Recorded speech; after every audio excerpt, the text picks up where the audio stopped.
L'histoire de Déborah.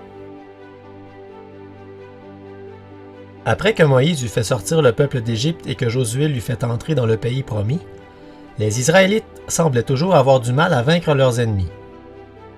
Ils devaient sans cesse les combattre, et bon nombre d'Israélites s'étaient même détournés de Dieu. Dieu envoya des juges à Israël pour superviser les gens et les guider pendant cette période difficile. Les juges étaient des personnes saintes qui consultaient constamment Dieu pour savoir quelle était la bonne chose à faire. Parmi les juges importants d'Israël, il y avait Déborah. Déborah et son mari, Lapidote, vivaient dans la montagne d'Éphraïm, sous le palmier de Déborah.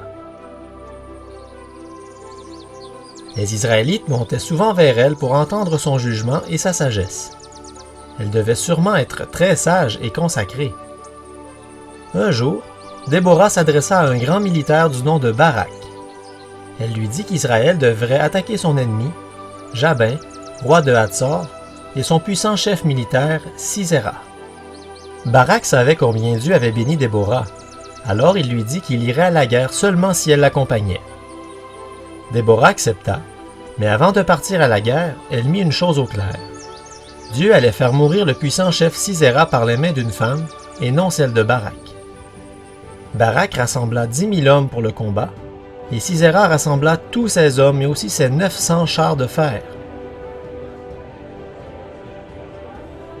Quand la bataille commença, il était évident que le Seigneur était avec les Israélites. Ils anéantirent l'armée de Sisera, mais Sisera, lui, cherchait à s'enfuir. Il courut aussi vite qu'il le put pour sauver sa propre vie. Sisera pensa sûrement qu'il s'était enfin échappé, lorsqu'il arriva à la tente d'une femme du nom de Jaël. Elle l'invita à entrer et lui dit qu'il n'avait rien à craindre, qu'elle le cacherait. Sisera entra rapidement et se cacha sous une couverture. Le méchant Sisera, épuisé et assoiffé, supplia Jaël de lui donner de l'eau. Jaël lui donna plutôt un bon grand verre de lait. Comme il était caché sous une chaude couverture et qu'il avait bu un grand verre de lait, Sisera s'endormit tout de suite. C'est là que Jaël s'approcha doucement et tua le grand et terrible chef Sisera, l'ennemi d'Israël. Quand Barak, le puissant guerrier, arriva à la tente pour enfin vaincre son ennemi, il vit qu'une petite femme du nom de Jaël avait déjà fait le travail.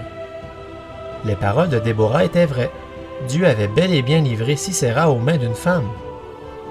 Déborah et Barak célébrèrent la grande victoire que Dieu leur avait donnée. Ils chantèrent au Seigneur avec action de grâce.